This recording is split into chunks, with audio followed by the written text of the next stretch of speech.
Recordo como minha mãe fazia pão para sustentar a família. Vendi laranja, vendi refrigerante, vendi bala. Minha mãe era uma grande trabalhadora, trabalhava muito.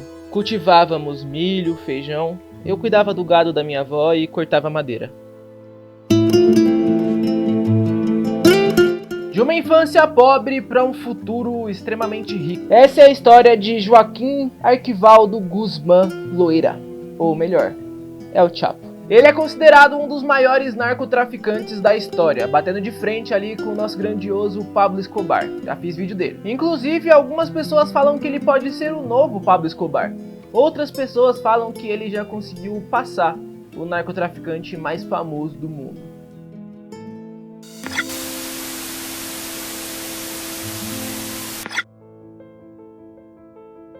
A data é 4 de abril de 1957. O local é um rancho. Esse rancho se chama La Tuna, que fica no município de Badiraguato, em Sinaloa, ali no noroeste do México. Lá nascia um garoto que mais pra frente teria um dos julgamentos mais históricos dos Estados Unidos. Não se sabe muito sobre a infância dele, ok? O que sabemos é o seguinte: ele teve uma infância muito pobre, muito humilde mesmo. Como falei, foi ali na região de Sinaloa, né? Que sempre foi bem conhecida pela produção, né? Pelo plantio de maconha e papoula. Maconha vocês sabem o que é? E papoula é uma planta que se tira o ópio, que é uma substância que é bem viciante. Inclusive, é dessa planta que se faz morfina. Enfim, ele cresceu num local onde o cultivo dessas duas plantas era bem grande. Mas muito grande mesmo, tá ligado? Tá aqueles filmes americanos que os caras entram e tem as plantações gigantescas de maconha? Era tipo isso aí. El Chapo é filho de um cara chamado Emílio Guzmán Bustillos. Ele era fazendeiro. E Maria Consuelo Loera Pérez. Não achei informações precisas do que a mãe dele fazia. Porém, algumas fontes falam que ela era dona de casa. Na família, além dele, tinha outros 4 filhos: Miguel, Aureliano, Arturo e Emílio. E também 2 filhas, que é a Armida e a Bernarda. Em outras fontes também achei informações falando que ele tinha 11 irmãos. Porém, eu não achei o nome dos 11 irmãos, eu achei só o dos 6 mesmo. Seu pai era um cara muito violento, que maltratava tanto a mãe de El Chapo quanto os irmãos.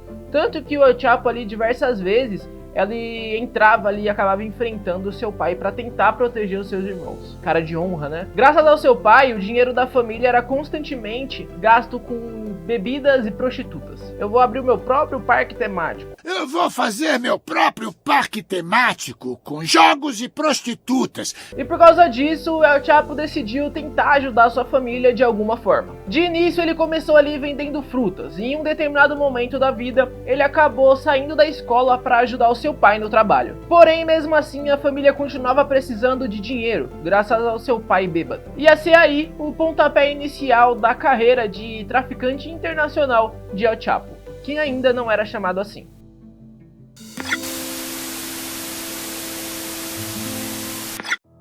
Chegamos aos 15 anos de El Chapo. Nessa idade ele começou a cultivar maconha e, de acordo com algumas fontes, papoula, em uma montanha ali no pé de uma montanha que ficava perto da sua casa. E graças a isso, seu pai expulsou ele de casa. Expulso de casa, sem um lugar para ir, ele decidiu então ir morar com seu avô. Pouco tempo depois ele decidiu tomar o seu rumo, né?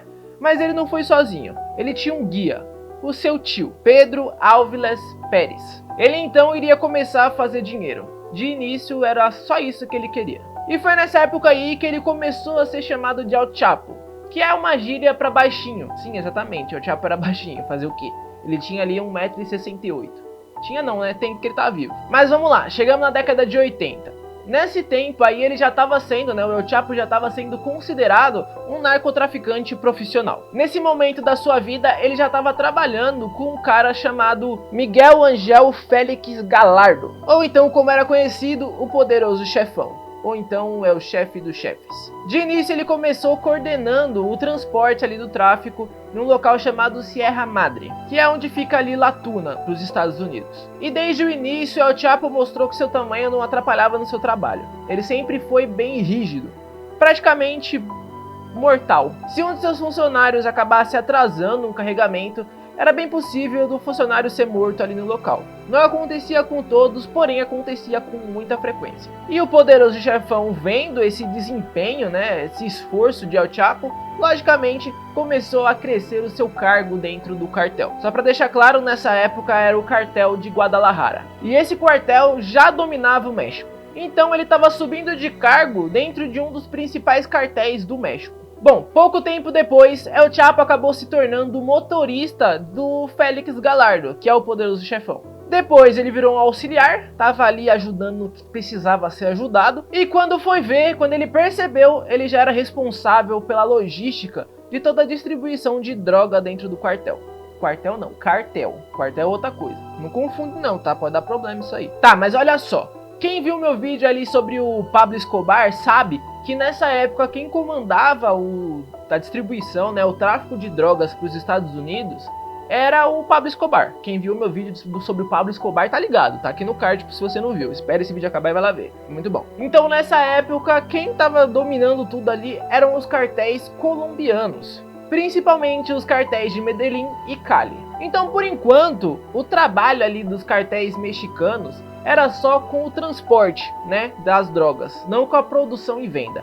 Então eles eram meio que ajudavam ali, eles ajudavam os cartéis colombianos a levar as drogas para a fronteira. Então de início, naquele momento, El Chapo era responsável por coordenar o transporte das drogas colombianas até a fronteira com os Estados Unidos. Até que em 1989, o poderoso chefão lá, o Félix Gallardo, que a gente estava falando, acabou sendo preso pela morte de um agente federal da DEA, que é a agência de drogas lá, antidrogas dos Estados Unidos. Esse agente era conhecido como El Kiki. Nome escroto para um agente, mas era assim que ele era conhecido. Depois da prisão do poderoso chefão, o seu cartel acabou sendo dividido. E foi aí que foi criado o grande cartel de Sinaloa.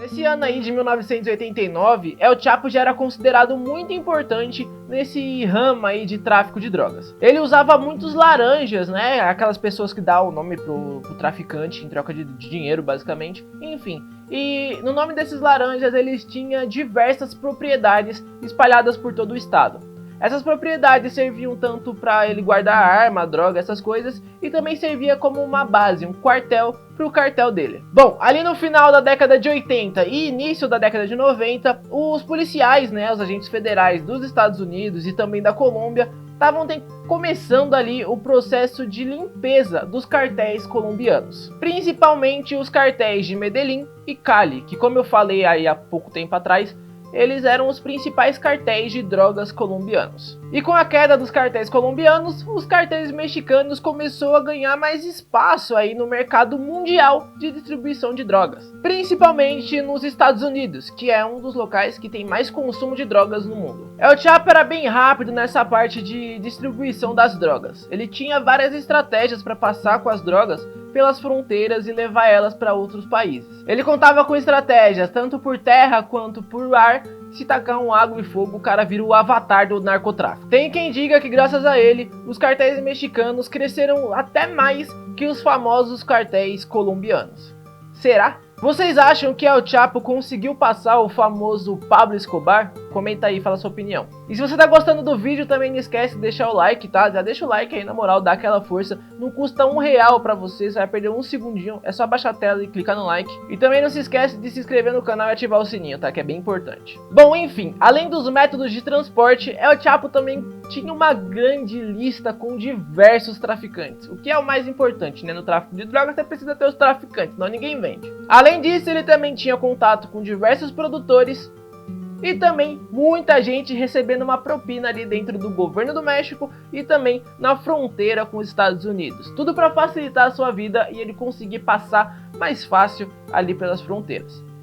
A frase não é dele, mas acho que se encaixa, né? O plata, o plumo. E vamos lá, não demorou muito para o trabalho de El Chapo se tornar extremamente lucrativo. Gente, é muito lucrativo. Meu Deus do céu, é muito dinheiro. Vale a pena? Não vale, né? Só pra você ver onde ele vai acabar, mas que é lucrativo é. Bom, com o seu crescimento, os radares de outras pessoas começam a ser ativados.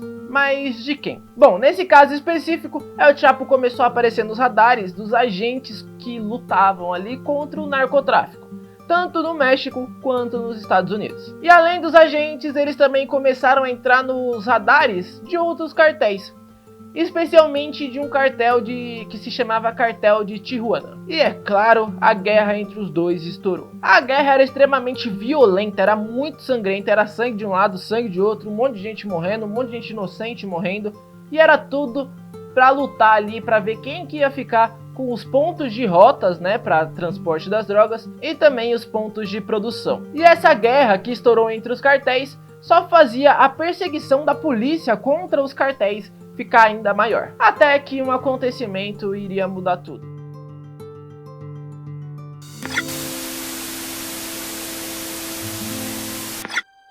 Durante essa guerra, diversas pessoas acabaram mortas. Porém, El Chapo conseguiu se livrar diversas vezes de algumas emboscadas e tentativas de homicídio contra a sua pessoa. E aí chegamos em 1993, eu nem era nascido nessa época, mas vamos lá. Nesse ano, diversos homens do quartel de Tijuana acabaram ficando ali em Guadalajara, caçando El Chapo. Só que eles não conseguiram absolutamente nada. El Chapo parecia um camaleão, ele simplesmente sumia. Até que no dia 24 de maio, o chefe do quartel de Tijuana, um cara chamado Francisco Arellano, e todos os seus homens estavam desistindo dessa caçada. Eles estavam ali no aeroporto comprando as suas passagens, né, para voltar para casa, até que eles receberam uma informação de que El Chapo estava ali perto deles, esperando um voo sair. E eles não poderiam perder essa oportunidade. Foi aí então que 20 atiradores foram até o estacionamento do aeroporto, cercaram um carro que supostamente era o que o El Chapo estaria e começaram a metralhar, sem dó. Mas não seguraram o dedo, só apertou, segurou e deixou as balas comer o carro. E ali naquele momento, eles pensaram que tinham conseguido matar o maior rival deles. Porém, a informação estava errada. Na real não estava errada, mas vamos lá, vou chegar nessa parte. Naquele carro que eles cercaram, na verdade, estava um cardeal. Ele se chamava Juan Jesus Posadas Ocampo. E ele era basicamente o arcebispo de Guadalajara. Ele morreu após ser atingido por 14 disparos. Além dele, também teve outras vítimas, como seu motorista e outras 6 pessoas que estavam dentro do carro com ele. Bom, quando eu falei que na verdade a informação não estava errada, é que El Chapo estava naquele estacionamento naquele dia. Só que ele estava em outro carro. E com isso ele conseguiu sair sem nenhum arranhão daquela ação. A partir daí, a população mexicana começou a cobrar o governo por uma resposta à altura. Porque, né, gente, matar o arcebispo da cidade é sacanagem. E o governo prometeu à população que eles iam pegar e fazer as pessoas, os responsáveis, pagar por esse crime. E nesse momento, pela primeira vez, o rosto de El Chapo começou a estampar todas as primeiras páginas de todos os jornais da cidade. Nesses jornais, nas manchetes, além de ter uma foto bem grande da cara de El Chapo, também tinha ali uma recompensa pela vida dele.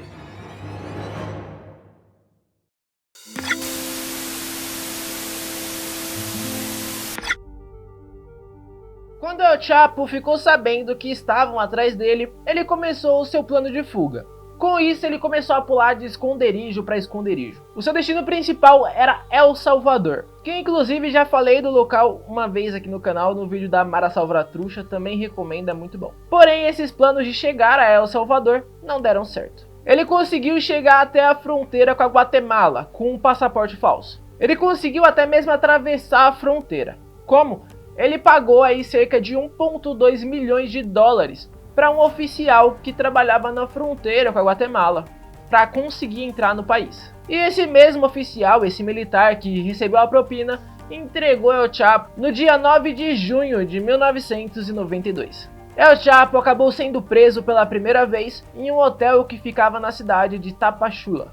Eu acho que eu pronunciei certo. 2 dias depois de ser preso, ele acabou sendo extraditado de volta ao México, onde ele foi condenado, né? Ele passou ali pelo tribunal e acabou sendo condenado a 20 anos e 9 meses de prisão. Tudo isso por tráfico de drogas, formação de quadrilha e também extorsão, né? 1 milhão que ele pagou pro guarda lá. Ele foi primeiramente ali de início preso na prisão de Amoloya e 2 anos depois ele foi transferido para a prisão de segurança máxima de Puente Grande, em Jalisco. Isso acabou não mudando muita coisa para ele. Através de suborno ele conseguia uma vida de luxo na prisão. Ele não sofreu muito naquela penitenciária não. Além de estar preso por causa das propinas que ele pagava, ele conseguiu passar ordens para o seu irmão Arturo, que ficou meio que no comando enquanto ele estava preso. Tem informações que no dia 19 de janeiro de 2001, ele acabou fugindo dessa penitenciária, se escondendo em um cesto de roupa suja. Porém, tem outras informações que na verdade El Chapo se vestiu com as roupas que os funcionários usavam no presídio,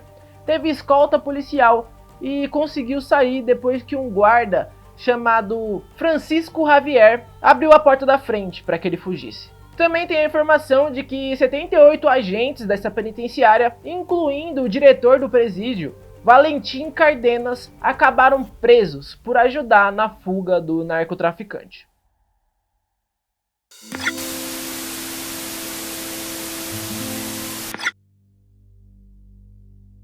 Mesmo preso, ele dava ordens através do seu irmão Arturo para como o cartel de Sinaloa deveria se portar e expandir. Então, mesmo preso, o cartel de Sinaloa não parou de crescer. E a partir do momento que El Chapo saiu da prisão, aí marcou de vez o crescimento do cartel. Em 2001, El Chapo já era considerado pelo Departamento de Tesouros dos Estados Unidos como o maior e mais poderoso traficante do mundo. Já a Drug Enforcement, que é uma agência dos Estados Unidos sobre esse lance de drogas, garantiu que naquele momento a influência que El Chapo e o cartel de Sinaloa já tinha ultrapassado até mesmo a de Escobar. E a partir do momento que ele voltou da cadeia, então, eles começaram a expandir de todas as formas. Eles começaram guerras com outros cartéis para poder pegar os pontos desses cartéis, expandiram seus territórios, contrataram novas pessoas para o cartel, expandiram suas operações de tráfico e nesse momento ele já estava mais perto ainda de se transformar no avatar lá do narcotráfico. Ele já traficava tanto por terra, ar ou água. Ele tinha diversas formas de contrabando. Ele tinha túneis com ar-condicionado que passava por baixo da fronteira, que já era uma forma que ele fazia antes de ser preso. E também tinha uma frota de Boeing 747. Tudo pro narcotráfico. E além disso, ele também chegou a usar submarino, clã. Ele usava submarino pra poder traficar. Submarino, mano. De onde ele tirou submarino, parça? Mas ele tinha. Além de influente e poderoso, parece o Homem de Ferro, né? Um gênio, bilionário, playboy, filantropo. El Chapo estava mais rico que nunca. Pelo fato dos Estados Unidos não ser os seus únicos clientes, El Chapo tinha vários clientes em várias partes do mundo, ele distribuía para todo canto. El Chapo já fornecia mais drogas do que qualquer pessoa já forneceu na história do mundo. Na virada do século, a fortuna de El Chapo já estava avaliada ali em mais ou menos $1 milhão. É aquele negocinho que a revista Forbes faz. Bom, chegamos em 2006. Nesse ano, um cara chamado Felipe Calderón acabou sendo eleito e colocou o exército na rua. E com o exército na rua, as mortes, tiroteios, crimes começou a subir. E a partir daí, El Chapo decidiu que ia ter uma vida mais simples, para não chamar tanta atenção. Desde que saiu da cadeia, ele só estava preocupado em crescer o cartel dele e ter mais influência nesse mundo do crime.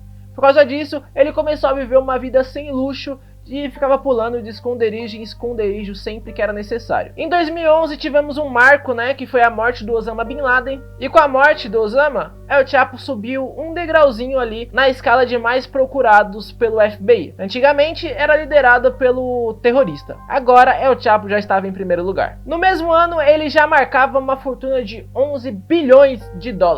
Eu falei até errado, acho que é $1 bilhão que ele tinha na época da revista Forbes lá que eu falei. Enfim. 5 anos depois ele já estava com $11 bilhões. El Chapo já estava virando uma lenda entre os mexicanos. Tem histórias que ele entrava em restaurantes durante o dia, mandava seus capangas tomar o celular de todo mundo ali dentro, jantava tranquilamente e antes de ir embora apagava a conta de todo mundo do restaurante. El Chapo, para ajudar nesse processo de venda de drogas dele, ele criou várias empresas. Nelas ele basicamente vendia coisas lícitas, tá? Mas elas eram usadas também para lavagem de dinheiro e para mandar drogas para outra parte do mundo também. Só para vocês entenderem, como eu falei, ele criava produtos legais, por exemplo, óleo de cozinha. Então ele usava esses produtos para poder usar os trens e pelos trens Junto com o óleo, ele mandava a droga para outras partes do mundo também. Em 2011 aconteceu outra coisa muito importante também. Um cara chamado Christian Rodrigues foi contratado pelo FBI. E esse cara aí, ele é um especialista em informática. E ele foi o responsável por criar um sistema de comunicação totalmente criptografado que foi usado para conseguir ouvir as conversas de El Chapo, o que foi muito decisivo para sua segunda prisão. Nos anos que se seguiram depois de El Chapo fugir da cadeia, cerca de 50 mil pessoas foram presas. Porém, essas prisões não estavam fazendo tanto estrago no cartel como a polícia queria.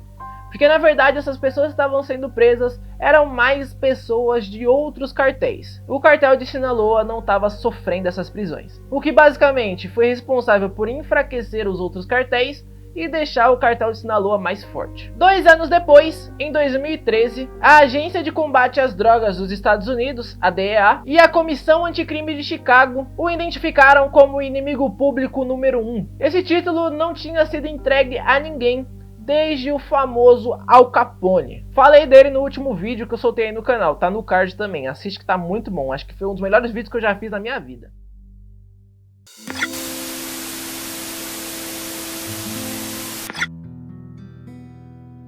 O início do fim do cara que chegou a ser a pessoa mais procurada do mundo começou em 2014. Nesse meio tempo, El Chapo conseguiu fugir de diversas operações que o intuito era prender ele. Até que chegamos no dia 22 de fevereiro de 2014. Nesse dia, um esquadrão de 65 fuzileiros mexicanos invadiu um hotel que ficava num lugar que se chamava Mazatlán.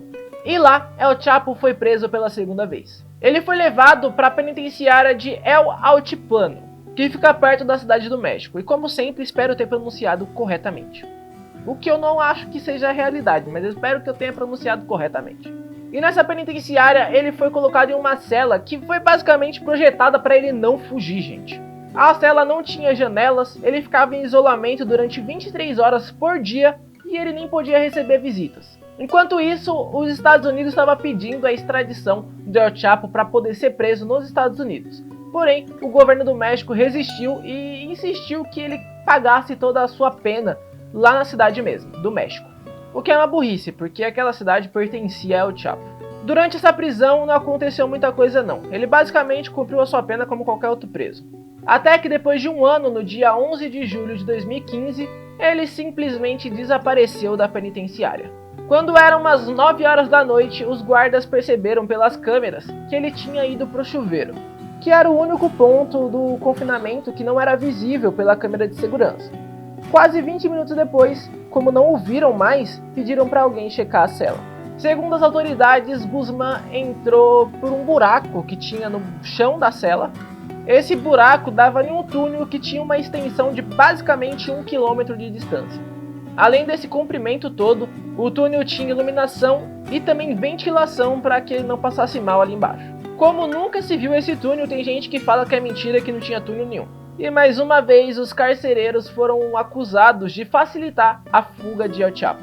A partir daí, El Chapo estava focado em se manter livre, então não aconteceu muita coisa, até que em 2016 ele foi encontrado e preso novamente.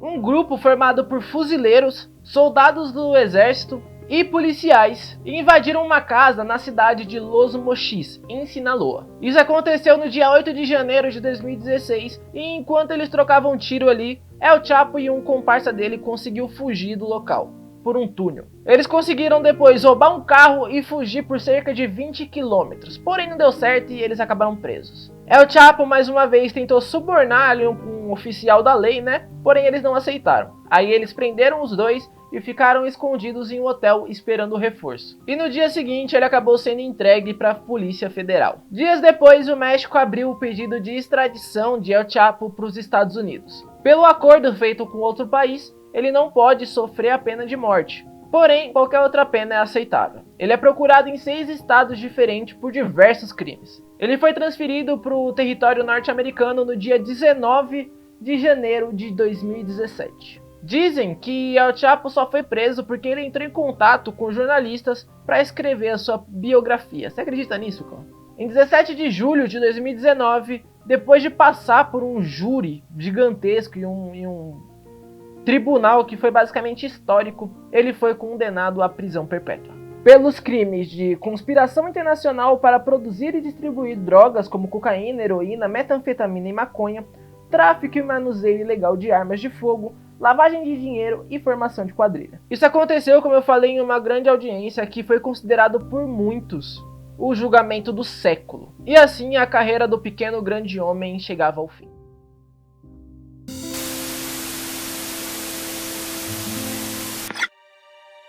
El Chapo permanece preso em uma penitenciária no Colorado. Mas aconteceu algo bem interessante esse ano. Emma Coronel Aispuro. Essa é a digníssima esposa de El Chapo. Ela acabou sendo presa e hoje está numa penitenciária lá na Virgínia. Lá ela está em confinamento solitário e vive numa pequena cela, tá ligado? Uma cela bem pequena mesmo. Depois da prisão de El Chapo, ela estava vivendo uma vida de realmente madame rica, lá em Nova York. Ela ia até abrir uma marca de roupa chamada El Chapo Guzmán. E no início desse ano ela acabou sendo presa em um aeroporto, lá na Virgínia mesmo. Ela está sendo acusada de ajudar o seu marido a comandar o cartel de Sinaloa. Se for realmente comprovado que ela tem alguma participação no cartel, ela pode também sofrer com a prisão perpétua. Esse foi o vídeo de hoje, eu espero que vocês tenham curtido. Se sim, não esquece de deixar o like, se inscrever no canal e ativar o sininho, que é muito importante. Comenta aí para nós trocar uma ideia nos comentários. Tem os vídeos no card para você ver os que eu citei durante esse vídeo aqui. Então não deixa de ver que tá muito bom todos eles, pode pá? É isso aí, eu espero que vocês tenham gostado. É nóis, valeu, até a próxima e fui. Não esquece também de seguir aqui, ó. Falou!